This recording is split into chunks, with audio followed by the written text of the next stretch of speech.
పరిశుద్ధ గ్రంథం బైబిల్లో నుంచి ప్రభుని ఆరాధించిన మనము యోగ్యకరంగా ఆయన రక్త మాంసములో పాలుగుంపులు పొందినట్లు కొన్ని మాటల్ని మనము పరిశుద్ధ గ్రంథం బైబిల్ నుంచి ధ్యానించుకొని ఆ తర్వాత ప్రభు రక్త మాంసములో పాలు పొందడానికి సిద్ధపడదాం.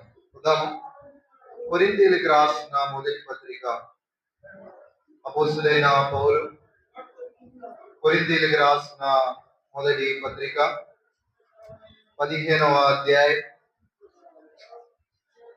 10వ వచనాన్ని అందరము కలిసి చదువుకుందాం. అపోస్తలుడైన పౌలు కొరింథీయులకు రాసిన మొదటి పత్రిక 15వ అధ్యాయం 10వ వచనాన్ని అందరము కలిసి చదువుకుందాం. కొత్త నిబంధనలో పేజ్ నెంబర్ 156వ పేజ్. అయినను నేనేమై ఉన్నానో అది దేవుని కృప వల్లనే అయ్యున్నాను, మరియు నాకు అనుగ్రహింపబడిన ఆయన కృప నిష్ఫలము కాలేదు కానీ వారందరికంటే నేను ఎక్కువగా ప్రయాసపడినది నేను కాను, నాకు తోడైన దేవుని కృపై. ప్రభు సహాయం కొరకై చిన్న ప్రార్థన చేసుకుందాం.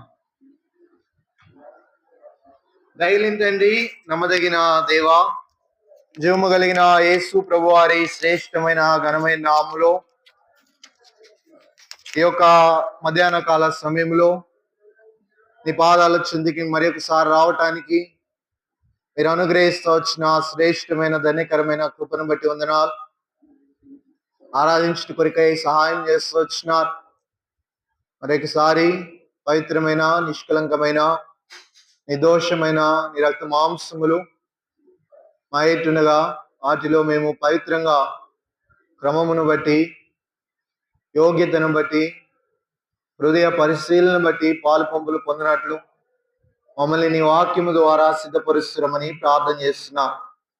నిలబెడే దాసుడు బలహీనమైన వాడు, ఇక్కడ ఉన్నటువంటి వారందరికంటే వయసులోనేమి జ్ఞానంలోనేమి ఆత్మీయతలోనేమి ఏమాత్రము ఎన్నికైనటువంటి వాడు కాదు కనుక జ్ఞాపకం చేసుకుని మీరు కృపచేత అనుగ్రహించిన పరిచర్యని కృపచేత మీరే జరిపిస్తురమని ప్రార్థన చేస్తున్నాం. నీ దాసుని పూర్తిగా నీ శిలువ చాటున మరుగు చేయండి. మత్తయి సువార్త 17:8 ప్రకారం మీరు కనబడి మాట్లాడండి. నీ శిలువ రక్త ప్రోక్షని స్థలం ఉంచండి. నీ దాసుని పైన ఉంచుతురమని ప్రార్థన చేస్తున్నాం. నీ దాసుని నోట నీ మాటలు ఉంచండి. యజమానుడి చేతిలో ఆడుకొనుటకు అర్హమైన పాత్రగా నీ దాసుని సిద్ధపరచి బలపరుస్తురమని ప్రార్థన చేస్తున్నాం.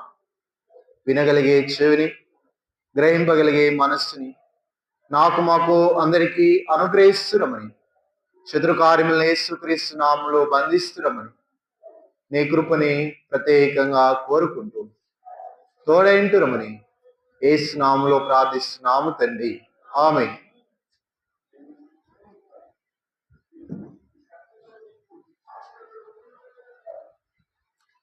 మొదటి కొరింథీయులకి రాసిన పత్రిక అపోస్తలుడైన పౌలు 15వ అధ్యాయం 10వ వచనంలో మాట రాయబడతా వచ్చింది. అపోస్తలుడైన పౌలు తన యొక్క ఆత్మీయ అనుభవాన్ని బట్టి ఈ మాట బలుగుతూ వస్తున్నాడు. తన జీవితంలో జరిగినటువంటి అనుభవాలతో ఈ మాటని బలుగుతూ వస్తున్నాడు. చదవండి, ఎవరైనా చదవండి. 10వ వచనం 15:10. అయినను నేనేమై ఉన్నానో అది దేవుని కృప వలననే అయి ఉన్నాను. పౌలు ఇక్కడ మాట చెప్తున్నాడు, ప్రత్యేకంగా నొక్కి చెప్తున్నాడు. ఏమనంటే నేనేమై ఉన్నానో అది దేవుని కృప వల్లనే అయి ఉన్నాను. ఈ దినము మనందరికి కూడా ఇది చాలా ఉపయోగకరమైనటువంటి మాట. నాడు మనం ఏ పరిస్థితుల్లో ఉన్నా, ఎక్కడున్నా, ఏ స్థలములో ఉన్నా, ఏ స్థానములో ఉన్నా, ఏ విధానకరమైనటువంటి జీవిత భాగ్యాన్ని అనుభవిస్తున్నా, ఏ విధానకరమైనటువంటి జీవిత యాత్రలో కొనసాగుతున్నా, అదంతా కూడా ఏంటి? దేవుని కృప. నిజానికి అపోస్తలుడైన పౌలు ఈ మాట చెప్పకూడదు. ఎందుకంటే ఆయన యొక్క ఆధిక్యత చాలా గొప్పది. అపోస్తుడైన పౌలు ఎవరు అనంట చూద్దాం. ఫిలిప్పీయులకు రాసిన పత్రిక, అపోస్తుడైన పౌలు ఫిలిప్పీయులకు రాసిన పత్రిక 3వ అధ్యాయం 5వ వచనం చూడండి. 3:5 8వ దినమున సున్నతి పొంది తిని ఇశ్రాయేలు వంశపు వాడనై బెన్యామీను గోత్రంలో పుట్టి హెబ్రీల సంతానమైన హెబ్రీయుడనై ధర్మశాస్త్రము విషయము పరిచయుడనై ఆసక్తి విషయమై సంఘమును హింసించువాడనై ధర్మశాస్త్రము వలని నీతి విషయము అనిన్యుడనై ఉండిని. ఈయన యొక్క ఆధిక్యత ఎలాంటిది అనంటే, ఈయన ఎక్కడ పుట్టాడు అనంట, ఎక్కడ పుట్టాడు ఈయన ఎక్కడ పుట్టాడు, అసలు ఈయన ఊరేంటది తెలుసా ఎవరికైనా? అపోస్తుల కార్యములు 9వ అధ్యాయంలో రాయబడుతుంది. తార్సు వాడైన సౌలు. ఈయన పట్టణం ఏంటి? ఈయన పుట్టిన పట్టణం తార్సు. తార్సు ఏ దేశానికి రాజధాని? కిలికియా దేశమునకు రాజధాని. కిలికియా దేశమునకు రాజధాని తార్సు. ఆ తార్సు అనేటువంటి మహాపట్టణంలో ఈయన పుడతా వచ్చినాడు. ఈ దినము ఆ కిలికియా ఎక్కడుంది ఇప్పుడు ప్రపంచ పటంలో తెలుసు ఎవరికైనా? టర్కీ అనే దేశం పేరు ఎవరైనా విన్నారా? టర్కీ. ఇంతకు ముందు అదే దేశము బైబిల్ గ్రంథము ప్రకారము తుర్కీయే అని రాయబడుతూ వచ్చింది. అదే ఇప్పుడు టర్కీ అని పిలుస్తారు. టర్కీ దేశంలో కిలికియా అనేటువంటి ఒక రాష్ట్రంలో ఇప్పుడు తార్స్ అనేటువంటి పట్టణం ఉంది. దాన్ని టెరసస్ అని పిలుస్తారు. ఆ పట్టణంలో ఎవరు పుట్టారు? పౌలు పుట్టాడు. పౌలు ఎలాంటి వాడని రాయబడుతూ వచ్చింది అని అంటే, అపోస్తుల కార్యములు 22వ అధ్యాయము, అపోస్తుల కార్యములు 21వ అధ్యాయము చదువుతూ వస్తే ఒకసారి పౌలు అంటాడు నేను యూదుడిని అని అంటాడు. ఇంకొక 22వ అధ్యాయంలో అంటాడు నేను రోమీయుణ్ణి అంటాడు. ఒకేసారి 2 పౌరసత్వాలు కలిగినటువంటి వ్యక్తిన. ఇప్పుడు మనమే ఏ పౌరసత్వం కలిగి ఉన్నాం? ఏ పౌరసత్వం? భారతదేశపు పౌరసత్వాన్ని కలిగి ఉన్నాం. అట్లాగే ఈయన భారతదేశపు పౌరసత్వం, మనం ఒక్క పౌరసత్వమే, కానీ ఈయన ఎలాంటి వాడు? 2 పౌరసత్వాలు. ఎవరంటే ఈయన 21వ అధ్యాయంలో యూదుడిని అంటాడు, 22వ అధ్యాయంలో అపోస్తుల కార్యంలో రోమీయుడిని అని అంటాడు. అంటే ఈయనకి 2 పౌరసత్వాలు ఉన్నాయి. ఇప్పుడు మన దగ్గర నుంచి ఎవరైనా పిల్లలు అమెరికా వెళ్తే వాళ్ళకి ఏముంటది? అక్కడ పౌరసత్వం ఉంటది. అక్కడ పౌరసత్వం, అక్కడ ఎవరైనా పిల్లలు పుడితే, ఇప్పుడు ట్రంప్ వచ్చిన తర్వాత అంతా తీసేసినాడు, కానీ అక్కడ ఇంతకు ముందు ఎవరైనా పిల్లలు పుడితే అక్కడే వాళ్ళకి ఏ పౌరసత్వం వస్తుంది? అమెరికా పౌరసత్వం వస్తుంది. అట్లాగే ఈయన ఎలాంటి వాడు అని అంటే 2 పౌరసత్వాలు కలిగి ఉన్నాడు. ఎవరు? యూదా పౌరసత్వం ఉంది, అలాగే రోమా పౌరసత్వము కూడా ఉంది. అలాంటి వ్యక్తి 2 పౌరసత్వాలు ఉన్నాయి. అలాగే ఈయన పుట్టుకతో యూదుడు. వీళ్ళ తల్లిదండ్రులు యూదులైనప్పటికీ వీళ్ళు తార్సు పట్టణంలో ఉన్నారు కాబట్టి ఈయనకి రోమా పౌరసత్వం వచ్చింది. అంటే తార్సు ఒకప్పుడు రోమా అధిపతి పరిపాలించేటువంటి రోమా పట్టణముగా ఎంచబడింది. అక్కడ ఈయన పుట్టినాడు. అందుకే ఈయనకి రోమా పౌరసత్వము కూడా వచ్చింది. ఈయన యూదుడు, రోమీయుడు. అలాగే ఈయన ధర్మశాస్త్రాన్ని నిష్ఠగా అనుసరించేటువంటి వంశములో ఈయన పుడతా వచ్చినాడు. ఈయన 8వ దినాన యూదుల ఆచార ప్రకారం ఏం చేయబడ్డాడంట? సున్నతి చేయబడ్డాడు. అంటే వీళ్ళు నిష్ఠగా ధర్మశాస్త్రాన్ని ఏం చేస్తున్నారు? పాటించేటువంటి వారు. వీరు రోమీలతో, చరిత్ర చెప్తుంది, వీరు రోమీలతో వ్యాపారాన్ని చేసేవాళ్ళు. ఈయన వృత్తి ఏంటి? వీళ్ళ వృత్తి ఏంటి? డేరాలు కుట్టేవాళ్ళు. ఈ డేరాలు కుడుతూ రోమా సామ్రాజ్యంలో ఉన్నటువంటి అనేకులకి ఈ వ్యాపారాన్ని, డేరాలు కుట్టి డేరాలు అమ్మేటువంటి వ్యాపారాన్ని వీళ్ళ వంశపు వారు చేసేవారు. వీరు మంచి ఆస్తిపరులు. ఈయనకి 2 పౌరసత్వాలు ఉన్నాయి. నిజానికి వీళ్ళు ధర్మశాస్త్రాన్ని నిష్ఠగా అనుసరించేవాళ్ళు. అలాగే ఈయన ఎక్కడున్నాడు? గమలీయేలు పాదముల యొద్ద ధర్మశాస్త్రాన్ని అభ్యసిస్తా వచ్చినాడు. దాదాపుగా 14 సంవత్సరముల వయసులో గమలీయేలు పాదముల యొద్ద కూర్చుని 6 సంవత్సరములు ఈయన ధర్మశాస్త్రాన్ని ధ్యానిస్తూ వచ్చినాడు. ధర్మశాస్త్రాన్ని అంతా కూడా ధ్యానించి ఇక్కడ రాస్తూ వచ్చినాడు. అందుకని బెన్యామీను గోత్రంలో పుట్టి హెబ్రీల సంతానమైన హెబ్రీయుడనై ధర్మశాస్త్రము విషయము పరిశీలనై. ఈయన ఎవరంట? పరిసేయుడు అంటే గమలీయేలు దగ్గర ధర్మశాస్త్రాన్ని అంతా నేర్చుకొని పరిసేయుడు అయి ఉన్నాడు. అంటే యూదా మత ప్రవిష్టుల్లో ఈయనెవరు? ఒక వ్యక్తి. ఇప్పుడు మనకి ఎలా అయితే సుప్రీంకోర్టు ఉందో, యూదులకి ఒక కౌన్సిల్ ఉంటది, సుప్రీంకోర్టు లాగానే అట్లాగే ఒక న్యాయస్థానం ఉంటది. దాంట్లో 71 మంది శ్రేష్టమైనటువంటి న్యాయాధిపతులు ఉంటారు. వాళ్ళల్లో పౌలు ఒక వ్యక్తి. నిజానికి ఈయన ఎవరు? రోమీయుడు, యూదుడు, 2 పౌరసత్వాలు ఉన్నాయి. ఈయన ఎవరు? ఆస్తిపరుడు. ఈయనెవరు? యూదా ధర్మశాస్త్ర నిష్ఠగా అవలంబించే ఆయన. ఈయనెవరు? గమలీయేలు అనేటువంటి గొప్ప దైవజనుడి దగ్గర 6 సంవత్సరములు విద్యాభ్యాసం చేసిన ఆయన. ఈయనెవరు? ఒక గొప్ప 71 మందిలో ప్రత్యేకంగా ఎంచబడినటువంటి న్యాయవాదుల్లో ఒకడైనటువంటి మత ప్రవిష్టుడు. అంటే ఈయన ఒక న్యాయవాది. అలాగే ఈయనెవరు? ధర్మశాస్త్రమందు ప్రవీణుడు. అలాగే ఈయనెవరు? ధర్మశాస్త్రం విషయంలో నిందారహితుడు, అనింద్యుడు. అంటే ఏ మత్స లేనటువంటి వ్యక్తి. ఇలాంటి వ్యక్తి ఏమంటున్నాడు? నేనేమై ఉన్నానో అది దేవుని. ఆ తర్వాత ఈయన దేవుడు ఎన్నుకున్న తర్వాత దాదాపుగా బైబిల్ గ్రంథంలో 14 పత్రికలు రాస్తూ వచ్చినాడు. అనేక సంఘాలను కట్టినాడు. అనేక పరిచారకులు ఈయన వెంటున్నాడు. దాదాపుగా ఈయన 3 మిషనరీ యాత్రలు చేస్తూ వచ్చినాడు. మొదటి యాత్ర 1200 మైళ్ళ దూరం చేస్తూ వచ్చినాడు. అంటే దాదాపుగా 1800 కిలోమీటర్లు చేస్తూ వచ్చినాడు. రెండవ యాత్ర 2700 మైళ్ళ దూరం చేస్తూ వచ్చినాడు. అంటే దాదాపుగా 4050 కిలోమీటర్లు నడుస్తూ వచ్చినాడు. మూడవ మిషనరీ యాత్ర చేస్తూ వచ్చినాడు 2500 మైళ్ళు. అంటే దాదాపుగా 3750 కిలోమీటర్లు. ఇంత దూరం ఎవరైనా నడుస్తారా? ఇంత దూరం ఎవరైనా పరిచర్య చేస్తారా? చేయగలమా మనం ఎవరైనా? అంటే ఇంత గొప్ప వ్యక్తి దాదాపు 2 సార్లు చెరసాల అనుభవాన్ని గడుపుతూ వచ్చినాడు దేవుని కొరకే. ఇంత గొప్ప వ్యక్తి, ఇంత పరిచర్య చేసిన ఆయన, ఇంతమంది పరిచారకులు ఉన్న ఆయన, ఇంత మత ప్రవిష్టుడు, ఇంత ఆస్తిపరుడు, దేవుని కొరకే అన్ని వదిలేసి ఇప్పుడు నేనేమై ఉన్నానో అది దేవుని. ఆయన అలా ఉండటానికి కారణం ఏంటంట? దేవుని కృప. ఏంటది? దేవుని కృప. ఈనాడు మనం ఎంత గొప్ప స్థానంలో ఉన్నా, మన ఎంత ఆత్మీయులమైన, మనం ఎలాంటి ఉద్యోగం ఉన్నా, మనం ఎలాంటి వ్యాపారం ఉన్నా, మనకి ఎలాంటి అందచందం ఉన్నా, మనకి ఎలాంటి ఆస్తి అంతస్తులున్నా, మనము ఈరోజు ఇట్లా ఉండటానికి కారణము ఏంటి? దేవుని కృప. మనం కూడా చెప్పాలా, నేనేమై ఉన్నానో అది దేవుని కృప వల్లనే అని చెప్పాలా. ఇప్పుడు మనం ఏం చేయాలా? ఈ కృపని పొందుకున్న మనము పరిపూర్ణంగా దీన్ని ఏం చేయాలా? అనుభవించాలా. ఏం చేయాలి? అనుభవించాలా. దేవుని కృప మనకుంది. ఇది కృపకాలము.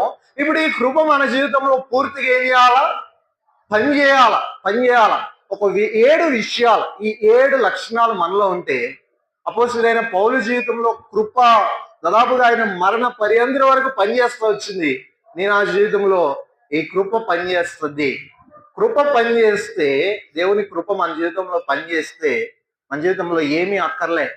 నీ స్థానము కృప ముందు వేస్ట్, నీ ఆస్తి కృప ముందు వేస్ట్, నీ యొక్క అందచందము వీటన్నిటికంటే ఎక్కువైంది ఏంటది? దేవుని కృప. ఈ కృపే లేకపోతే నీ జీవితంలో ఏమీ లేదు. అందుకని మనం కూడా అపోస్తలుడైన పౌలు లాగా పరిపూర్ణంగా చెప్పాలా. ఏమని? నేనేమై ఉన్నానో అది దేవుని కృప. ఇప్పుడు మన జీవితంలో ఏం చేయాలంటే కృప పని చేయాలా. ఈ కృప పని చేయాలి అని అంటే 7 విషయాలు ఉన్నాయి. మొదటిది వద్దాం, ఇవి మనము నేర్చుకోవాలా. వద్దాం, ఆది కాండము. కృప ఎవరికి వచ్చింది? కృప ఎవరి జీవితంలో పనిచేసింది? దేవుని కృప ఎవరి జీవితంలో పనిచేసింది అని అంటే వద్దాం, ఆది కాండం 6వ అధ్యాయం. ఆది కాండము 6వ అధ్యాయం 8వ వచనం చదవండి ఎవరైనా. 6:8. అయితే నోవాహు యెహోవా దృష్టి యందు కృప పొందిన వాడాయను. ఇప్పుడు దేవుని కృప నీ జీవితంలో, నా జీవితంలో పరిపూర్ణంగా పనిచేయాలి అనంటే ఏం చేయాలా? నోవాహు జీవితంలో ఆ దినముల్లో ఆ తరము వారందరిలో నోవాహు ఒక్కడే ఏం చేయబడ్డాడు? దేవుని చేత కృప పొందిన వాడవుతూ వచ్చింది. మిగిలిన వాళ్ళందరూ వీరిపైన కృప ఉందా? లేదు. ఎందుకు లేదు వీరిపైన కృప? చూడండి పైన, చూడండి 6వ వచనం, 5వ వచనం చూడండి. 5వ వచనం, నరుల చెడుతనము భూమి మీద గొప్పదనియు వారి హృదయం యొక్క తలంపుల్లోని ఊహాంతయు ఎల్లప్పుడూ కేవలము చెడ్డదనియు యెహోవా. ఇక్కడ చూస్తూ వచ్చినట్లే దేవుడు సృజించిన ప్రతి ఒక్కరు కూడా వారి హృదయం చెడిపోయింది. కానీ ఇక్కడ నోవాహు మాత్రము దేవుని చేత కృప పొందుకున్నాడు. కారణం ఏంటయ్యా అని అంటే 9వ వచనం చూడండి. 9 త్వరగా. నోవాహు వంశావళి ఇదే. నోవాహు నీతి పరులను తన తరములో నిందారహితుడినై. ఎందుకు నోవాహు దేవుని కృప ఎందుకు పొందుకున్నాడయ్యా? నోవాహు జీవితంలో దేవుని కృప ఎందుకు పనిచేసింది అని అంటే నోవాహు ఆ తరములో నిందారహితుడుగా ఉన్నాడు. నేను ఆ జీవితంలో ఇటు నిందారహితమైనటువంటి జీవితం, ఇట్టి నిందలేనటువంటి జీవితం మనం ఎప్పుడైతే జీవిస్తామో దేవుని కృప మన జీవితంలో ధారాళంగా పనిచేస్తుంది, సంపూర్ణంగా పనిచేస్తుంది. మన మన మన మన స్థానం కంటే, మన అంతస్తు కంటే, మనమున్నటువంటి జీవించే జీవన విధానము కంటే దేవుని కృప ఎత్తైనది, దేవుని కృప శ్రేష్టమైనది, దేవుని కృప ఉన్నతమైనది. ఈ కృప మన జీవితంలో పనిచేయకపోతే మన జీవితంలో ఏమున్నా వృధానే. మన జీవితంలో ఏమీ కృప లేకపోతే రాదు. ఒకవేళ కృప కనుక మనకి దేవుడు అనుగ్రహించకపోతే ఇది నువ్వు బ్రతుకుతున్న బ్రతుకు, నువ్వు జీవిస్తున్న జీవితం, నువ్వు నడుస్తున్న నడక, నువ్వు పడుకుంటున్న పడక, నీ జీవితంలో ఏది కూడా కృప లేకపోతే ఏదీ లేదు. అయితే ఈ కృప మన జీవితంలో ఏం చేయాలా? పరిపూర్ణంగా పనిచేయాలా. మనం ఎక్కడున్నా పని చేయాలా, మనం బయట ఉన్న పని చేయాలా. మన జీవితంలో కృప అనేది దేవుడు ప్రతి క్షణము అనుగ్రహించాలా. అందుకని రాస్తాడు, దేవుడు ఈ లోకానికి ఎందుకు వచ్చాడయ్యా అని అంటే, ఎందుకు వచ్చాడు? యోహాను సువార్త 1వ అధ్యాయంలో మనం ఆయన పరిపూర్ణతలో నుండి ఏం చేస్తున్నాం? కృప వెంబడి కృపని. ఎందుకు దేవుడు వచ్చింది? ఎందుకు? ఆయన పరిపూర్ణమై ఉండాలి. ఆ పరిపూర్ణతలో ఉండి నీకు నాకు ఏం కావాలని? కృప వెంబడి కృప. ఇప్పుడు నీ జీవితంలో కృప వెంబడి కృప దేవుడు నీకు అనుగ్రహించాలంటే మొదటిగా నువ్వు చేయవలసింది నిందారహితుడుగా ఉండాలి. ఏం చేయాలా? నిందారహితుడు ఉండాలి. నిందారహితుడికి ఎట్లుండగలం? అందుకనే చెప్తున్నాడు దేవుడు డైరెక్ట్ గా అబ్రహాముతో చెప్తున్నాడు. చదువుతాం. ఆదికాండం 17వ అధ్యాయం 1వ వచనం చూడండి. 17 1వ వచనం.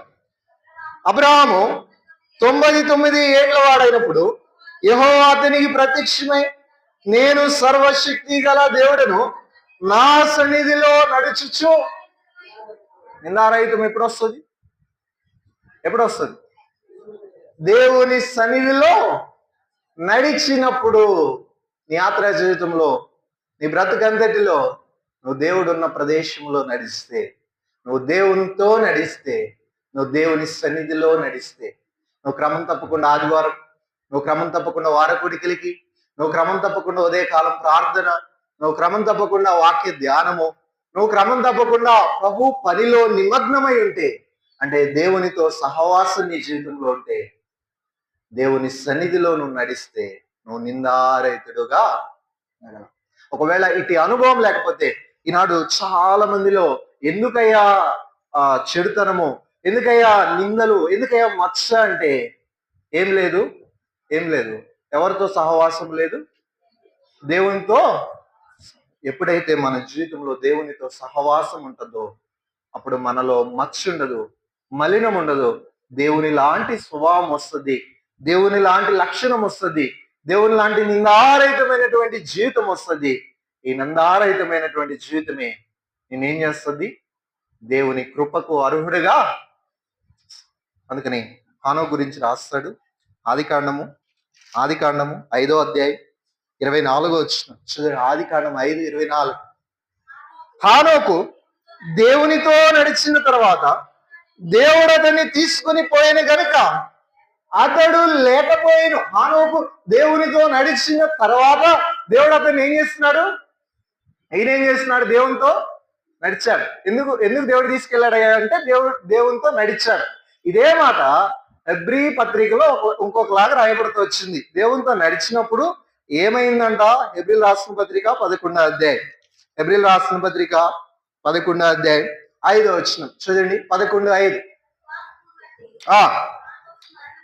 హానోకు మరణము చూడుకున్నట్లు కొనిపోబడిను, అతడు కొనిపోబడక మునుపు దేవునికి ఇష్టడై ఉండేనని సాక్ష్యం పొందిన. ఎలా ఉన్నాడంట? ఎలా ఉన్నాడు? దేవునికి ఇష్టడుగా ఉన్నాడు. అంటే దేవునితో నడుస్తున్న ప్రతి ఒక్కళ్ళు కూడా, దేవునితో సహవాసములో ఉన్న ప్రతి ఒక్కళ్ళు కూడా, దేవుని సన్నిధిలో నడిచే ప్రతి ఒక్కళ్ళు కూడా దేవునికి ఎవరు? ఇష్టలు. నీ జీవితంలో దేవునికి నువ్వు ఎప్పుడైతే ఇష్టంగా ఉంటావో, దేవుని దృష్టిలో నువ్వు ఎప్పుడైతే ఇష్టం కలిగిందో, దేవుడు నిన్ను చూడగానే నీ జీవితంలో నిందారహితమైన ప్రవర్తన దేవుడు ఎప్పుడైతే ఆయనతో నడుస్తున్నప్పుడు చూస్తాడో, ఆ మరుక్షణమే నీ జీవితంలో కృప పనిచేయటం ఆరంభమైంది. నీ జీవితంలో కృప ఎప్పుడు పనిచేస్తుందయ్యా? దేవుని కృప అంటే నువ్వు ఎక్కడికి వెళ్ళినా, ఏ స్థలంలో ఉన్నా, ఎవరి మధ్య ఉన్నా, ఎలాంటి స్థితిలో ఉన్నా, కష్టములైనా, బాధలైనా, ఇరుకులో, ఇబ్బందుల్లో, సంతోషంలో, ఆనందంలో, ఏ పరిస్థితుల్లో అయినా దేవుని కృప పనిచేస్తుంది. ఎప్పుడు అనంటే ఆయన సన్నిధిలో నడిచినప్పుడు. ఆయన సన్నిధిలో నడిచినప్పుడు నీ జీవితంలో నిందారహితమైన ప్రవర్తన వస్తుంది. ఇది చూచి దేవుడు ఏం చేస్తాడు? నిన్నేం చేస్తాడు? ఇష్టపడతాడు. సాధారణంగా మానవులు ఒక వ్యక్తిని యవనస్తుల్లో చూసుకోవచ్చు. ఒక యవనస్తుడు ఒక యవనస్తురాలు ఇష్టపడితే ఉప్పొంగిపోతారు. అలాగే ఒక భార్య ఒక భర్తని ఇష్టపడితే ఉప్పొంగిపోతారు. ఒక భర్త ఒక భార్యని ఇష్టపడితే ఏం జరిగింది? ఆనందం, సంతోషం. లేదా ఒక గొప్ప స్థానంలో ఉన్నటువంటి వ్యక్తులు, ఎవరైనా అధికారులు కానీ, నాయకులు కానీ వచ్చి మనల్ని పేరు పెట్టి పిలిచి, ఈ వ్యక్తి నాకు ప్రియమైన వాడు, ఈ వ్యక్తి నాకు కావాల్సిన వాడు అని చెప్తే ఎలా ఉంటుంది? మనకి చాలా ఆనందం. ఆ వ్యక్తి మన పైన ఇష్టాన్ని కనుపరిస్తే మనకేంటి? చాలా ఆనందం. అలాంటిది దేవాతి దేవుడు, నువ్వు ఎప్పుడైతే ఆయనతో సహవాసంలో ఉంటావు, ఆయన సన్నిధిలో నడుస్తావు, అప్పుడు దేవుడు నిన్ను చూచి ఇష్టపడతాడు. ఎప్పుడైతే నిన్ను చూచి ఆయన ఇష్టపడతాడో, అప్పుడు ఆయన కృప ఆటోమేటిక్ గా నీ జీవితంలో పనిచేస్తుంది. దావీదుని చూసి దేవుడు అంటున్నాడు, ఇదిగో నా చిత్తానుసారుడు, నా ఉద్దేశములనియు. నిన్ను చూసినప్పుడు దేవుడు, ఈ వ్యక్తి నాకు ఇష్టమైన వాడు, ఇదిగో నాతో సహవాసంలో ఉన్నాడు. ప్రతి ఆదివారం క్రమం తప్పకుండా నా మందిరానికి వస్తాడు. వారకొడికల్లో పాలు పంపులు పొందుతాడు. నా పని, నా పరిచర్య, సువార్తలో పాలు పంపులు పొందుతాడు. ఈ వ్యక్తి నాకు ఇష్టమైన వాడు. ఈ పేరు దేవుడు నిన్ను గురించి చెప్పగలిగితే ఆ దినం వస్తుంది. ఒక దినం వద్దాం. ఆ దినం వచ్చినప్పుడు ఆ దినం కొరకు కనిపెట్టేవారు, ఆ దినమున దేవునితో ఉండేవారు ఎవరంటే, వద్దాం. పేతురు రాసిన 2వ పత్రిక, అపోస్తలుడైన పేతురు రాసినటువంటి 2వ పత్రిక 3వ అధ్యాయం 14వ వచనం చూడండి.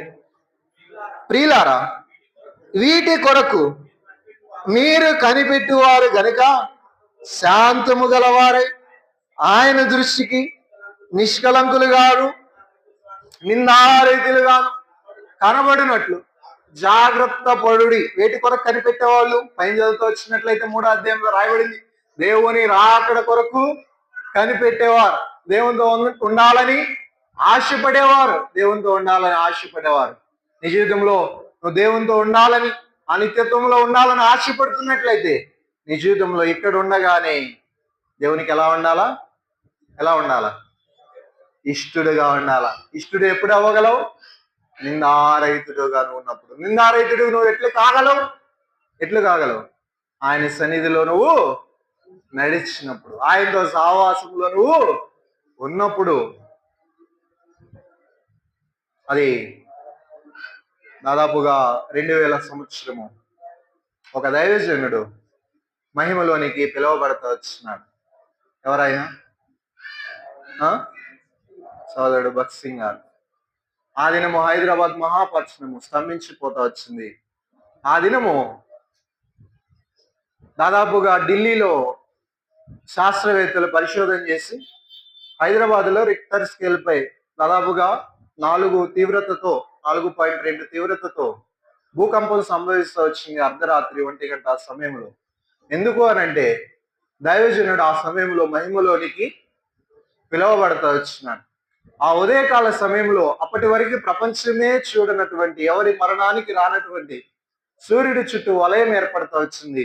ఇంద్రధనుస్సు ఏర్పడుతూ వచ్చింది. దేవుని యొక్క ధనుస్సు, దేవుని యొక్క సమాధానం అనుగ్రహింపబడుతూ వచ్చింది, చూపించబడుతూ వచ్చింది. నాయకులు, అధికారులు అందరూ చూసి ఆశ్చర్యపోతూ వచ్చినారు.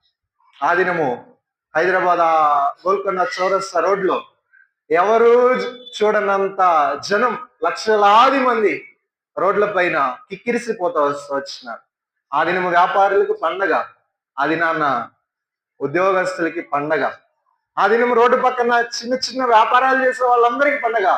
ఎందుకంటే ఎప్పుడూ జరగనంత వ్యాపారం జరుగుతూ వచ్చింది. ఆ దినము దేవునికి ఇష్టడైనటువంటి ఒక దైవజనుడు రోడ్లెమ్మటే పోలీసులు, విశ్వాసులు చెప్పులు తెగిపోయి ఒకరిపైన ఒకరు పడుతున్నప్పటికీ ఆ దైవజన్ని చూడాలనేటువంటి ఆశతో ఆ యొక్క భూస్థాపన కార్యక్రమానికి హాజరవుతూ వచ్చినారు. కారణం, ఈయన ఎవరు, ఈయనకి ఎందుకు దేవుడే దేవుడే దేవుడే గడగడ వణికిచ్చినాడు సృష్టిని, ఎందుకు భూకంపం వచ్చింది, ఎందుకు ఆ సృష్టిలో మార్పులు కలుగుతూ వచ్చినాయి, ఎందుకు సూర్యుడి చుట్టూ వలయము, గొప్ప పరిచర్య చేస్తున్న దైవజనుడు, దేవునికి ఇష్టమైనటువంటి దైవజనుడు, దేవుని కొరకే తన యొక్క శక్తిని అంతా ధారాళంగా మోసి పరిచర్య చేస్తున్న దైవజనుడు ఆ దిన మహిమలోకి పిలవడుతూ వచ్చినాడు. ఆయన చనిపోవటం దేవునికి ఎంతో బాధ కలుగుతూ వచ్చింది. కానీ ఒక పక్కన ఆయనతో ఉంటాననేటువంటి సంతోషం దేవునికి ఉంది. ఇది నాన్న, నువ్వు చనిపోతున్నావండి, అయ్యో ఈ పరిచర్య ఆగిపోయిందనే భయం దేవునికి రావాలా? నువ్వు చనిపోతుండగా దేవుని పక్కన ఉంటావనే సంతోషం ఆయనకి కలగాల. నిన్ను చూచి నాకు ఇష్టమైనటువంటి వాడు నా దగ్గరికి వస్తున్నాడు. కొంచెం చూసినప్పుడు ఆ ఇష్టత కలిగింది, భక్సింగ్ గారిని చూసినప్పుడు ఆ ఇష్టత కలిగింది, గొప్ప గొప్ప దైవజనులను చూసినప్పుడు ఆ ఇష్టత కలిగింది. ఈనాడు నిన్ను చూసినప్పుడు దేవునికి ఆ ఇష్టత కలగాల. అతడు ఇష్టడు గనక దేవునితో కొనిపోబడ్డాడు. నీకు కృప రావాలి అని అంటే నీ జీవితంలో ఒకటి అవ్వాలా ఏంటి? నీ జీవితంలో నిందారహితమైనటువంటి లక్షణం. ఇది ఎట్లొచ్చిందయ్యా అని అంటే దేవుని సన్నిధిలో నువ్వు ఆయనతో సహవాసం అనుభవంలో ఉన్నావు. ఇది మొదటిది. రెండవది వద్దాం, ఎవరు కృప పొందుకుంటారు, ఎవరి జీవితంలో కృప పనిచేస్తుంది అని అంటే ద్వితీయోపదేశ కాండం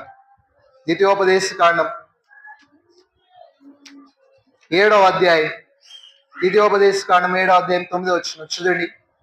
7:9. కాబట్టి నీ దేవుడైన యెహోవా తానే దేవుడని, తన్ను ప్రేమించి తన ఆజ్ఞలను అనుసరించి నడుచుకుని వారికి తన నిబంధనను స్థిరపరిచి వాడును, 1000 తరముల వరకు కృప చూపు వాడును. ఇక్కడ రాయబడుతూ వచ్చింది. ఎవరికంట కృప? నోవాకి కృప వచ్చింది. ఎందుకు అని అంటే ఆ తరములో నిందారహితుడు. ఇక్కడ చూస్తూ వచ్చినట్లయితే 1000 తరములకు కృప వస్తుంది. ఎవరి జీవితంలో? తన్ను ప్రేమించి. ఎవరిని? దేవుణ్ణి ప్రేమించేవారు. దేవుని సన్నిధిలో నిందారహితుడు అయి ఉంటే, రెండవది నువ్వు దేవుణ్ణి ప్రేమించగలిగితే నీ జీవితంలో కృప పనిచేస్తుంది. ఈనాడు నువ్వు దేవుణ్ణి ఎంత ప్రేమిస్తున్నావు అన్నది ప్రశ్న. ఎలా ప్రేమించాలయ్యా అసలు దేవుణ్ణి? ఎలా? బైబిల్ సూటిగా చెప్తుంది. దేవుణ్ణి ప్రేమించాలి అంటే మూడు ఉండాలి మనలో. ఈ 3 చేస్తే దేవుని ప్రేమిస్తున్నట్లు అర్థం. ఉదాహరణ, 1 యోహాను రాసిన పత్రిక. ఎవరు దేవుణ్ణి ప్రేమించేవారు అని అంటే 1 యోహాను రాసిన పత్రిక 5వ అధ్యాయం 3వ వచనం చూడండి. 5:3. మనం ఆయన ఆజ్ఞలను గైకొనుటయే దేవుణ్ణి ప్రేమించుట. నువ్వు దేవుణ్ణి ప్రేమిస్తున్నావంటే అర్థం ఏంటయ్యా అని అంటే, దేవుడు నీకు ఏదైతే చెప్పాడో, దేవుడు నిన్ను ఏదైతే చేయమన్నాడో, దేవుడు నీకు ఏదైతే ఆజ్ఞిచ్చాడో, దేవుడు నీకు ఏదైతే సెలవిచ్చినాడో దాన్ని ఏం చేయాలా? గైకొనాలా. ఎప్పుడైతే నువ్వు గైకొంటున్నావో ఆటోమేటిక్ గా అర్థం ఏంటి? నువ్వు దేవుణ్ణి ప్రేమిస్తున్నావని అర్థం. యోహాను సువార్త 14వ అధ్యాయం, 14వ అధ్యాయంలో ఒక మాట అంటాడు. 15వ వచనం చూడండి. మీరు నన్ను ప్రేమించిన ఎడల నా ఆజ్ఞలను. ఎవరు ఆయన్ని ప్రేమించేవారు అని అంటే ఆయన్ని ప్రేమించే వారికి 1000 తరములు కృప చూపించే దేవుడు. ఎవరు ఆయన్ని ప్రేమించేవారు అని అంటే ఆయన మార్చినేవారు, ఆయన ఆజ్ఞలు గైకొనేవారు, ఆయన సెలవిచ్చింది చేసేవారు, ఆయన అనుసరించి నడిచేవారు, ఆయన చెప్పిందంతా జరిగించేవారు, ఆయన్ను ప్రేమించేవారు. ఇది మొదటిది. నువ్వు దేవుని ప్రేమిస్తున్నావు అంటే అర్థం ఏంటంటే దేవుడు చెప్పింది చెప్పినట్లు తూచా తప్పకుండా పాటించే విధానం నీలో ఉంటే నువ్వు నిజంగా దేవుని ప్రేమిస్తున్నావని అర్థం. నువ్వు నిజంగా దేవుని ప్రేమిస్తున్నావంటే దేవుని కృప 1000 తరముల వరకు నీ పైన, నీ పిల్లల పైన, నీ పిల్లల పైన, నీ పిల్లల పైన 1000 తరాలు గతించిపోయిన దేవుని కృప నీ కుటుంబంలో నీ తరతరాలకి పనిచేస్తుంది. ఎప్పుడు అనంటే ఆయన్ని ప్రేమించినప్పుడు. ఆయన్ని ప్రేమించే వారికి ఉండవలసిన మొదటి పని ఆయన ఆజ్ఞలని గైకొనాలి. రెండవది ఎవరు ఆయన్ని ప్రేమించేవారు? మొదటి యోహాను రాసిన పత్రిక 4వ అధ్యాయం 20వ వచనం చూడండి. ఎవడైనను నేను దేవుణ్ణి ప్రేమించుచున్నానని చెప్పి తన సహోదరుని ద్వేషించిన ఎడల అతడు అబద్ధికుడగును. తాను చూచిన తన సహోదరుని ప్రేమింపనివాడు తాను చూడని దేవుణ్ణి ప్రేమింపలేడు. దేవుణ్ణి ప్రేమించేవాడు తన సహోదరుని కూడా ప్రేమింపవలన ఆజ్ఞను మనం ఆయన వలన పొంది ఏంటంట ఎవరు వీళ్ళు? దేవుని ప్రేమించే వాళ్ళు ఎవరు? ఏం చేసేవాళ్ళు? రెండవదిగా వారి సహోదరుల్ని. మొదటిగా నువ్వు ఆయన ఆజ్ఞలు గైకుంటున్నావు అంటే అర్థం నువ్వు దేవుని ప్రేమిస్తున్నావు అని. రెండవది నువ్వు నీ సహోదరుని, నీ తోటి వారిని, నీ విశ్వాసిని, నీ అక్కని, నీ అన్నని లేదా నీ కుటుంబంలో వారిని ప్రేమిస్తున్నావు అంటే అర్థము నువ్వు దేవుణ్ణి ప్రేమిస్తున్నావు. ఒకవేళ నీ కుటుంబంలో ఎవరిని ప్రేమించలేకపోతున్నావు, నీ సంఘంలో ఎవరిని ప్రేమించలేకపోతున్నావు, నీకు ద్వేషం ఉంది, కలహం ఉంది, ఈర్ష్య ఉంది, అసూయ ఉంది, ఓరలేకపోతున్నావు అంటే అర్థం ఏంటి? దేవుణ్ణి ప్రేమించట్లేదని అర్థం. నువ్వు దేవుని ప్రేమిస్తున్నావు అంటే ఆయన ఆజ్ఞలు గైకొనాలి. నువ్వు దేవుని ప్రేమిస్తున్నావు అంటే నీ సహోదరుడు ఎలాంటి వాడైనా ప్రేమించాలా, ఎలాంటి వాడైనా. అందుకనే శిలువలో దేవునితో ఉన్న యూదుల్ని, ఆయన లాంటి యూదుల్ని, ఆయన హింసిస్తున్న వారిని దేవుడు శిలువలో వచ్చి, తండ్రి వీరేమి చేస్తున్నారు, వీరు ఎరుగరు గనక వీరిని అప్పగిస్తాడని తెలిసిన యూదా ఇస్కరియోతు తన దగ్గర ఉండి అన్నీ అనుభవిస్తున్నప్పుడు దేవుడికి ఆయన అప్పగిస్తాడని కూడా తెలుసు. కానీ ఆయన్ని దేవుడు ఏం చేస్తున్నాడు? ప్రేమించి నువ్వు నీ సోదరుని ప్రేమించాలి, నీ సోదరుని ప్రేమించాలి, నీ తోటవారిని ప్రేమించాలి, నీ సంఘాన్ని ప్రేమించాలి. అప్పుడు నువ్వు దేవుణ్ణి. ఒక సమరయుడు ప్రయాణం అయిపోవచ్చు. ఏం చేస్తున్నాడు ఒక సమరయుడు? ఏం చేస్తున్నాడు? లోకాసు వార్త 10వ అధ్యాయంలో ఏం చేస్తున్నాడు? దొంగల చేత కొట్టబడిన వాడిని ఏం చేస్తున్నాడు? వాడిని ప్రేమించాడు, వాడి ఎందుకు జాలిపోయినాడు, వాడిని దగ్గర తీస్తున్నాడు, నూనె ద్రాక్షరసం పోసినాడు, వాడి గాయములు కట్టినాడు. అయితే ఇద్దరున్నారు, ఒక యాజకుడు, ఒక లేవీయుడు. ఏం చేస్తున్నారు? చూచి చక్కగా పోయినారు. సోదరుడే, తోటి వ్యక్తి, నువ్వు ప్రేమించగలిగితే నీ పక్కనున్న వారిని, నీ సహోదరుని, నీ బంధువుని, నీ రక్త సంబంధికుణ్ణి, నీ నీతోటి ఉన్న విశ్వాసురాల్ని ప్రేమించగలిగితే, దేవుని బిడ్డల్ని ప్రేమించగలిగితే, దేవుని సంఘాన్ని ప్రేమించగలిగితే నువ్వు దేవుణ్ణి ప్రేమించినట్లు. మూడవది, ఎవరిని ప్రేమిస్తే దేవుని ప్రేమించినట్లు. దేవుని ప్రేమిస్తున్నామంటే అర్థం ఏంటంటే మత్తయి సువార్త 5వ అధ్యాయం, మత్తయి సువార్త 5వ అధ్యాయం 44 చూడండి. నేను మీతో చెప్పిందేమనగా మీరు పరలోకమందున మీ తండ్రికి కుమారులై ఉండినట్లు మీ శత్రువుని. ఎవరు కుమారులై ఉండాలంటే దేవుడిని నువ్వు ప్రేమిస్తున్నావు అంటే అర్థం ఏంటి? దేవునితో నువ్వు సహవాసంలో ఉన్నావు అంటే అర్థం ఏంటి? దేవుని కుమారుడు నువ్వు అంటే అర్థం ఏంటి? నువ్వేం చేయాలా? శత్రువుని ప్రేమించాలి. నీ పైన పగబట్టిన వాడిని, నిన్ను హింసించేవాడిని, నిన్ను దూషించేవాడిని, నిన్ను అవమానపరిచేవాడిని ఏం చేయాలా? ప్రేమించాలి. నువ్వు అలా ప్రేమిస్తే నీ జీవితంలో దేవుడు పనిచేస్తాడు. దేవుడిని నువ్వు ప్రేమిస్తున్నావు అని అర్థం. ఒక మిషనరీ, అది నరమాంస భక్షకులు ఉండేటువంటి ప్రాంతము. ఆ ప్రాంతంలోనికి ఒక మిషనరీ పరిచర్య చేయడానికి వెళ్తా వచ్చినాడు. ఆయన పరిచర్య చేస్తానికి వెళ్ళినప్పుడు అక్కడ ఉండేటువంటి ఆ జాతి వారు ఈయన చెప్పేది అర్థం కాక వీళ్ళకి ఒక తెగ నియమం ఉంది. వీరు చెప్పేది అర్థం కాక ఏం చేస్తా వచ్చినారంటే ఆ మిషనరీని చంపేస్తూ వచ్చినారు. నానా హింసలు పెట్టినారు, చంపేస్తూ వచ్చినారు. ఆయన ద్వారా సువార్త విన్నారు. చంపేస్తూ వచ్చినాడు. చనిపోయేటప్పుడు ఆయన చెప్పిన మాట, తండ్రి వీరేమి చేస్తున్నారో వీరు ఎరుగరు, వీరిని క్షమించు. ఆ మాటకి వీరికి హృదయంలో కదలిక వచ్చింది. ఆ తెగ నాయకుడి కదలిక వచ్చింది. ఆయన దేవుణ్ణి ఎరిగినాడు, దేవుని యందు విశ్వాసం ఉంచినాడు. అందరూ ఒక తెగ నాయకుడి విశ్వాసం ఉంచితే తెగ మొత్తము విశ్వాసం ఉంచింది. కొన్ని దినాల తర్వాత వారి మధ్యకి ఒక పరిచారకుడు వెళ్తా వచ్చినాడు. ఎవరైతే చంపబడతా వచ్చినాడో, ఏ మిషనరీ అయితే చంపబడతా వచ్చినాడో వారి కుమారుడు వారి మధ్యకి పరిచర్య చేయడానికి వెళ్తా వచ్చినాడు.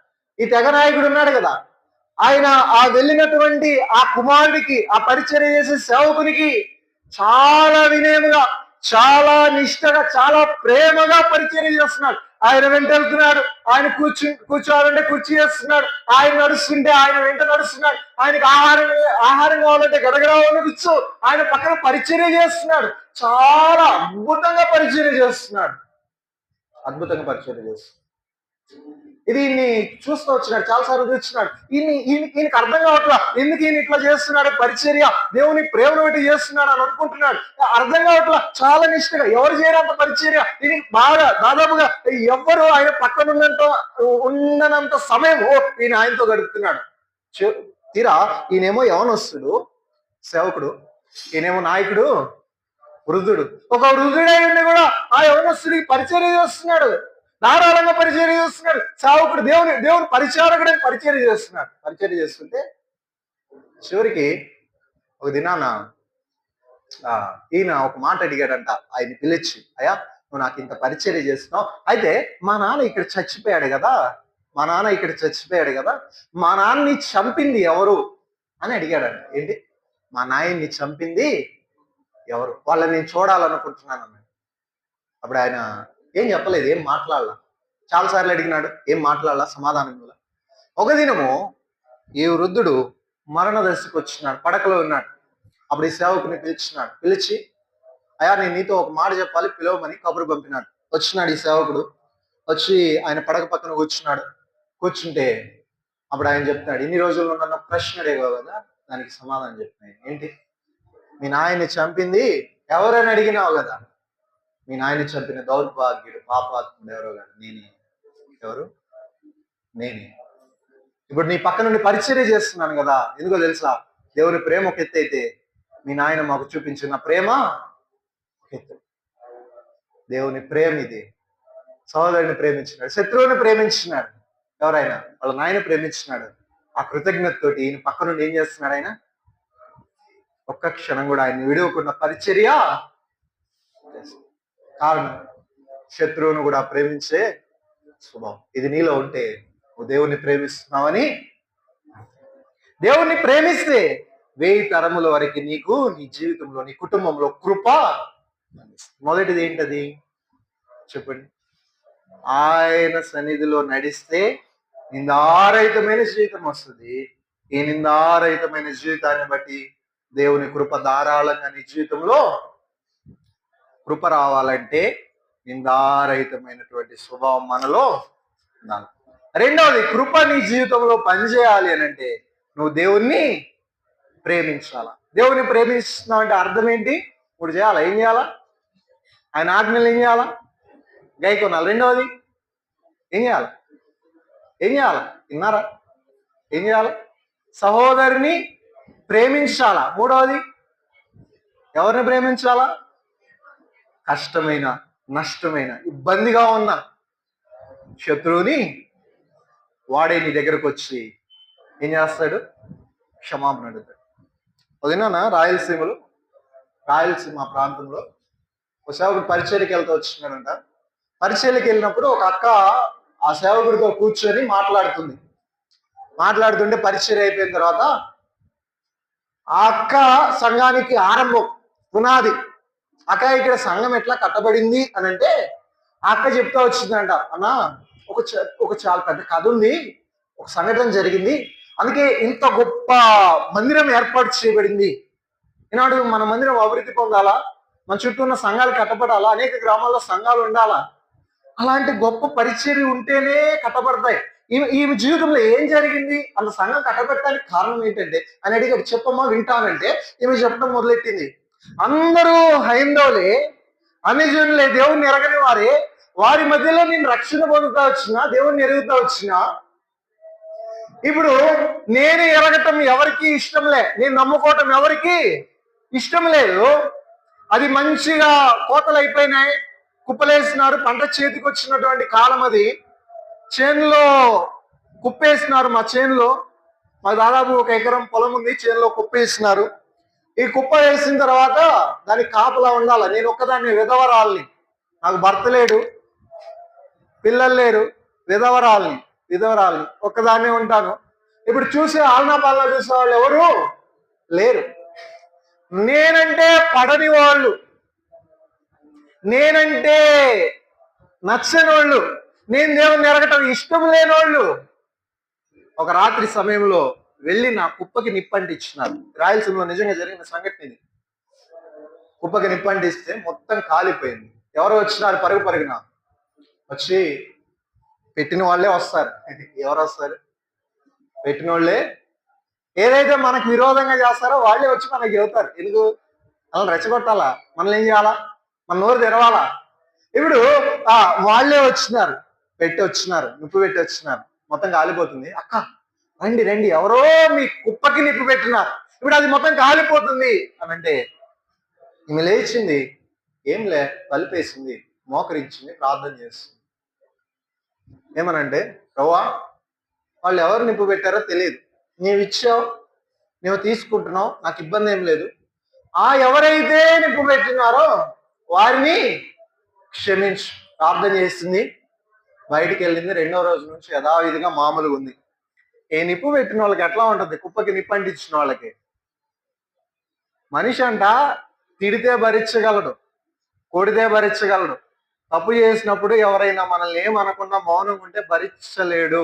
ఎవరైనా సరే గుర్తుపెట్టుకోండి. మనం ఏదన్నా తప్పు చేస్తే ఎవరైనా మనం ఎవరి పక్షంగా తప్పు చేసామో వాళ్ళు మౌనంగా ఉంటే భరించలేరు మనిషి. ఇప్పుడు ఆమె మౌనంగానే ఉంది, ఎవరిని ఏమల్లా. అందరు చూసినారు, ఏమి ఎక్కడ దిక్కిద్దో పట్టుకోవాలి, తిరిగి పోట్లాడాలి. అందరు చూస్తున్నారు, ఈమెం మాట్లాడాల. 2 దినాలు అయిపోయినాయి, 3వ దినం వచ్చింది. నేను దగ్గరికి వచ్చిన, అక్క మమ్మల్ని క్షమించు, నీ చేనికి నిప్పు పెట్టిన వాళ్ళము నీ కుప్పకి పంపించు. నువ్వు ఎరిగినావు కదా దేవుడు, ఆ దేవుడు మాకు కూడా, నీలో ఉన్న ప్రేమ ఉంది కదా, ఆ ప్రేమ మేము కూడా, మేము ఎంత చేసినా నువ్వు ఏమీ మాట్లాడలేదు, ఇలాంటి ప్రేమ మాకు కూడా కావాలి, మేము కూడా దేవుని అంగీకరి. అలా ఒక సమూహమే దేవునిలోనికి వచ్చింది, గొప్ప మందిరం కట్టబెడుతూ వచ్చింది. ఈనాడు దేవుణ్ణి ప్రేమిస్తున్నావు అంటే అర్థము నువ్వు నీ శత్రువుని కూడా ప్రేమించాలి. 3వది, ఆయన కృప నీ జీవితంలో పనిచేయాలి అని అంటే కీర్తనల గ్రంథం 103వ అధ్యాయం, కీర్తనల గ్రంథం 103వ అధ్యాయం 11వ వచనం చూడండి. 103:11,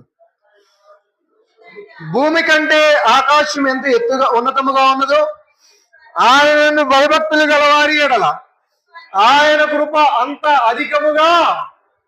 ఎవరి కృప? ఎవరి జీవితంలో కృప పనిచేస్తుంది? ఆయన యందు భయభక్తులు.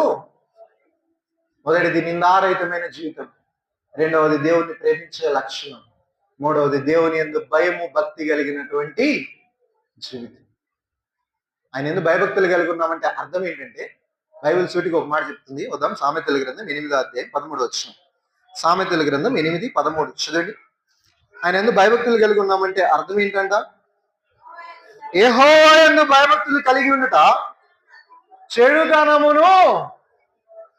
భయభక్తులు కలిగి ఉన్న వారు చేసే మొదటి పని ఏంటంటే చెడుతనాన్ని, తప్పు, దోషం, పాపం, చెడు, కల్మషం నీ జీవితంలో ఏం చేయవు, పని చేయవు. అది చూసినప్పుడు నీకేం కలిగింది?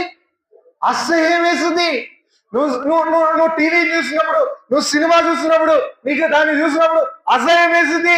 ఒకవేళ దేవుని ఎరిగి నువ్వు పడిపోయి క్రైస్తవుడు పడిపోతే, నువ్వు చుట్టా బీడీ సిగరెట్కి అలవాటు పెడితే వాటిని చూసినప్పుడు నీకేమవుతుంది?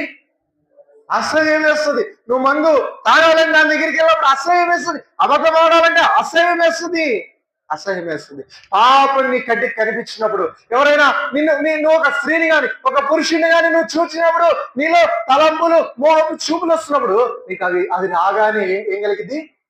అసహ్యం వేసింది. ఈ చెడుతనం నీ దరిదాముల్లోకి రాగానే, నీ దగ్గరికి రాగానే, నీ చేరువవుతుండగానే నీకేమైంది? ఏమైంది? అసహ్యం. ఎందుకు? కారణం నువ్వేం కలిగి ఉన్నావు? దేవుని యందు భయభక్తులు ఉంది. ఈనాడు విశ్వాసుల్లో మనకి భక్తి ఉంది కానీ భయము లేదు. ప్రార్థన అంటాం, బైబిల్ అంటాం, చదువుతాం, ప్రార్థన చేస్తాం, కానీ దేవుడు అంటే భయం లేదు. ఒక చిన్న అబద్ధమే కదా, ఒక చిన్న సీరియలే కదా, ఒక చిన్న సినిమానే కదా, ఒక చిన్న టీవీయే కదా, ఒక చిన్న తలంపే కదా, ఆలోచనే కదా, ఒక చిన్న నోరుజారి మాటే కదా, ఏమైంది? యెహోవా యందు భయభక్తులు కలిగి ఉన్నవాడు చేసే మొదటి పని చెడుతనాన్ని. నీ జీవితంలో నువ్వు నిజంగా భయభక్తులు ఉన్నావంటే అర్థం చెడుతనం అసహించుకుంటున్నావు. నువ్వు చెడుతనం అసహించుకున్నప్పుడు, భయభక్తులు నువ్వు చూపించినప్పుడు, దేవుడు నిన్ను చూసి నీ పైన ఆ భూమి ఆకాశం ఎంత ఎత్తుగా ఉన్నదో అంత ఉన్నతంగా నీ పైన కృప ఏం చేస్తాడు? కుమరిస్తాడు.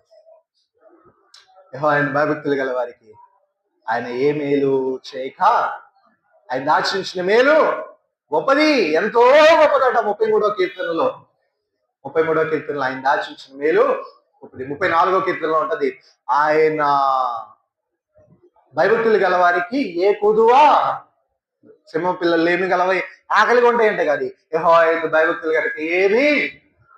25వ కీర్తనలో కూడా రాయబడుతూ వచ్చింది, యెహోవా యందు భయభక్తులు గల వారికి వారి కోరిన మార్గమును ఆయన ఏం చేస్తాడు? నీకు ఎటు వెళ్ళాలో తెలియట్లేదా? ఎటు పోవాలో తెలియట్లేదా? ఎక్కడికి వెళ్ళాలో తెలియలేదు, ఏం చేయాలో తెలియలేదు, ఏం చదవాలో తెలియట్లా, ఏం జాబ్ చేయాలో తెలియట్లా, ఎలా ఆత్మీయంగా ఉండాలో తెలియట్లా. నువ్వు నిలబడి చూస్తే నువ్వు కోరుకున్న మార్గంలో దేవుడు నిన్ను నడిపిస్తాడు. 145వ కీర్తనలో కూడా రాయబడుతూ వచ్చింది, యెహోవా యందు భయభక్తులు గల వారి కోరిక ఆయన ఏం చేస్తాడు? నెరవేరుస్తాడు. నీకేం కోరిక ఉంది? నీకేదో కావాలని కోరుకుందేమో, నీకు ఉద్యోగం, వ్యాపారం, నీకు అంటే ఆశ ఉంటది, అత్యాశ కాదు.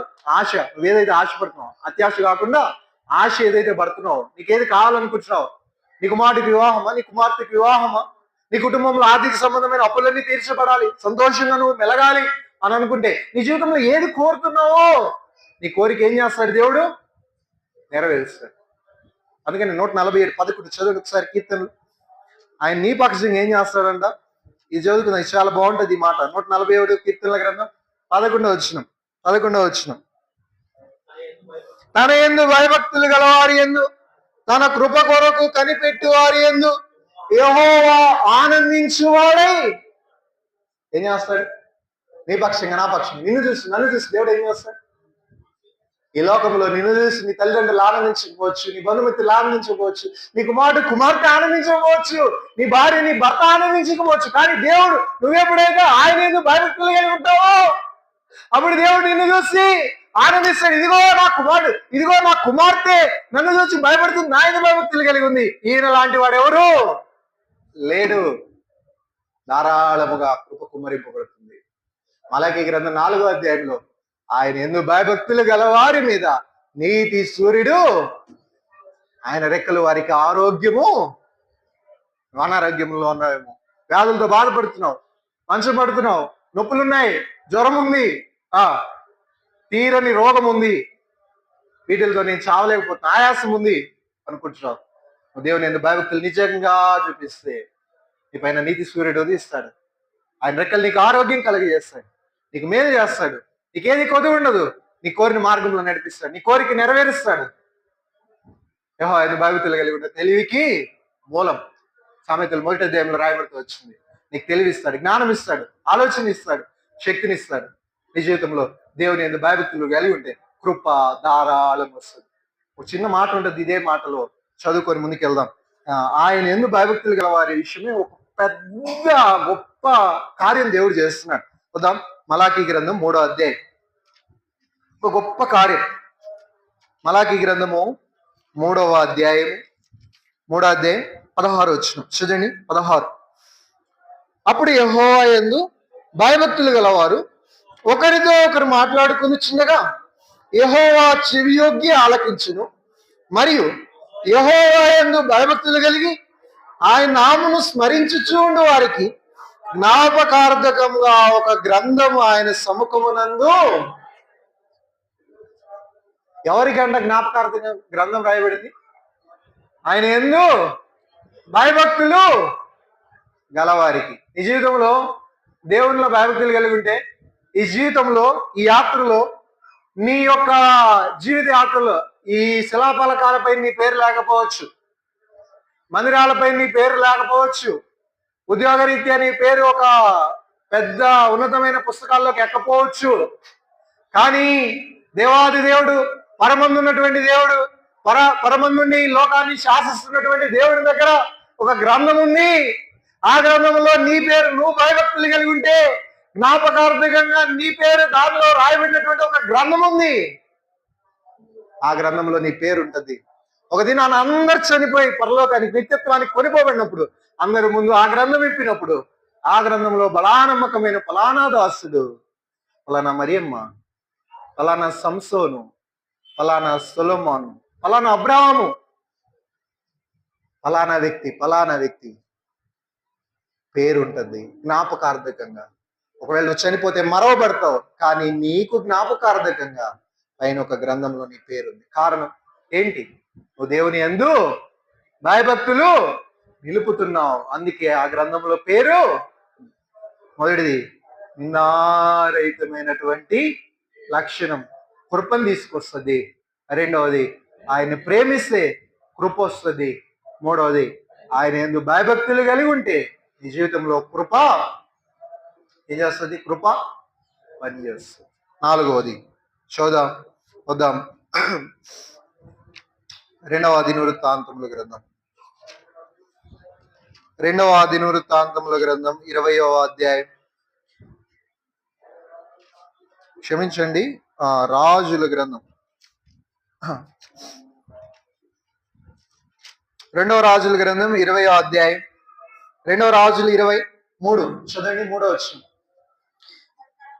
యెహోవా యథార్థ హృదయుడై సత్యముతో నీ సన్నిధిని నేను ఎట్లు నడుచుకుంటునో, నీ దృష్టికి అనుకూలంగా సమస్తమును నేను ఎట్లు జరిగించుతునో కృపతో జ్ఞాపకం చేసుకొనమని హిజ్కియా కన్నీళ్లు విడిచొచ్చు.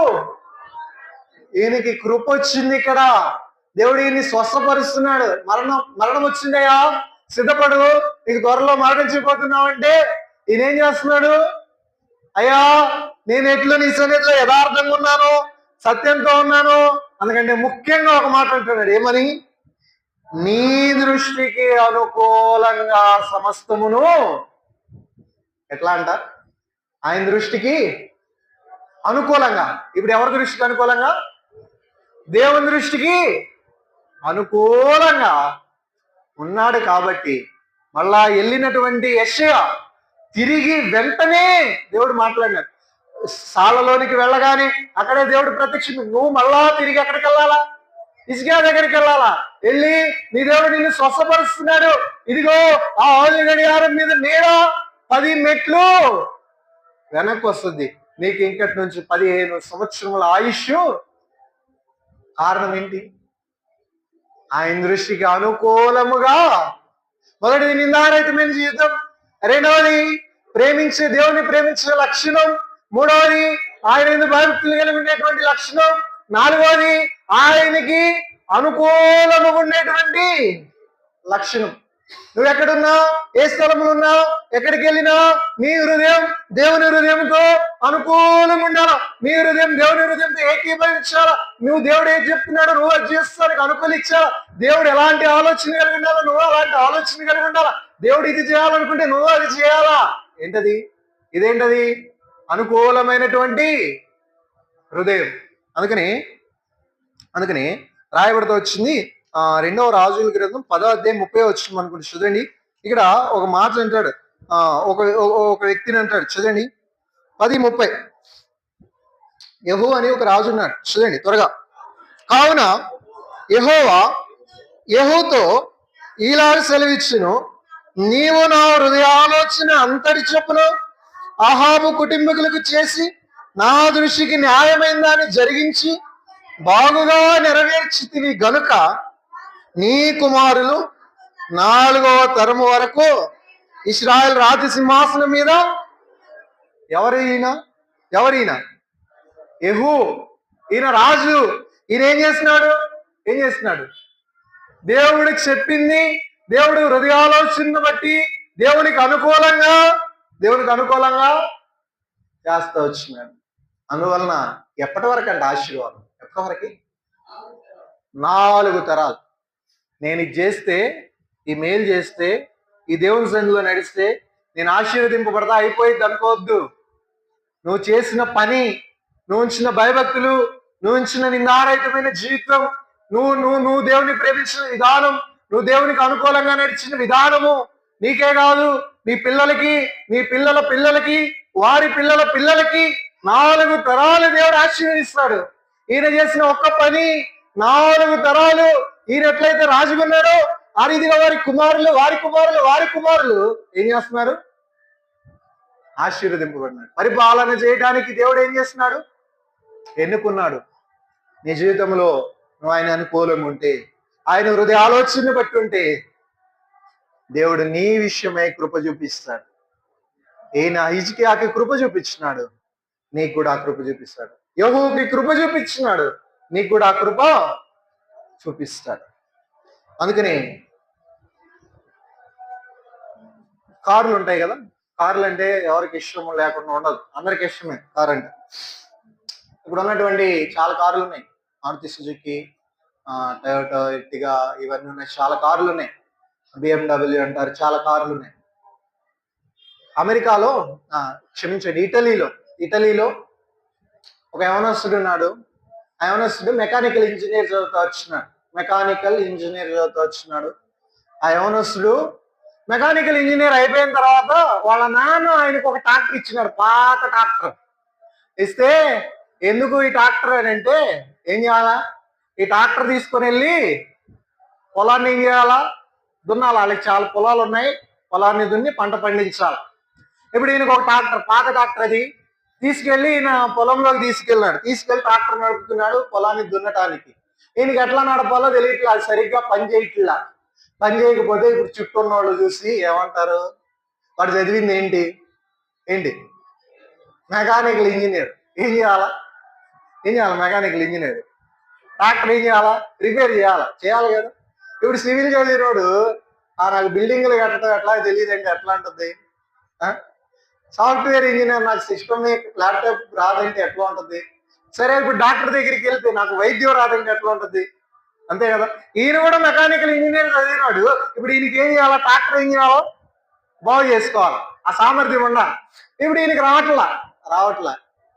అందరూ అంటున్నారు, చేతగానోడి, ఏం చదివేవారా నువ్వు 4 సంవత్సరాలు, మెకానికల్ ఇంజనీర్ అంట నువ్వు చదివింది, ఏం రావట్లా.